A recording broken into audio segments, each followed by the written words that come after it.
គ្រប់ជំរាបសួរពុកម៉ែបងប្អូនទាំងអស់គ្នាខ្ញុំចន្ទធីកូនខ្មែររស់នៅប្រទេសហូឡង់បងប្អូនចាថ្ងៃនេះបងវាយអារម្មណ៍មិត្តភ័ក្តិបងប្អូនទាំងអស់គ្នាមកមើលទស្សនីយភាពនៅប្រទេសស្វីសម្ដងបងប្អូនចា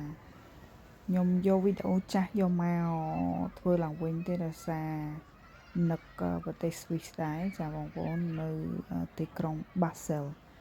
ចាបាសែលនេះគេមានព្រំដែនជាប់ជាមួយប្រទេសបារាំងនិងប្រទេសអាល្លឺម៉ង់បងប្អូនចា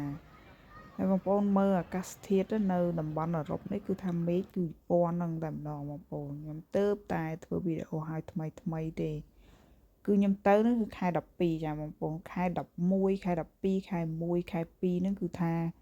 មេឃគឺចឹងរហូតចាបងប្អូននៅតំបន់អឺរ៉ុបនេះគឺចឹងណាអាល្លឺម៉ង់នៅអង់គ្លេសនៅបារាំងឬមួយក៏នៅហូឡង់ឯនេះជាពិសេសប្រទេសហូឡង់ហ្នឹងគឺថាអត់ឃើញថ្ងៃត្មងបងប្អូនចា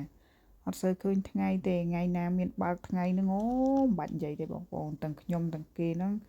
គឺថាចេញមកក្រៅព្រំព្រាតមកដើរត្រូវកម្ដៅថ្ងៃអញ្ចឹងណាបងប្អូនមិនដូចនៅស្រុកយើងទេស្រុកយើងគឺថាសម្បូរថ្ងៃក្តៅខ្លាំងចាតែស្រុកនេះអត់សូវទេចាបងប្អូនអរគុណជំរាបលាបង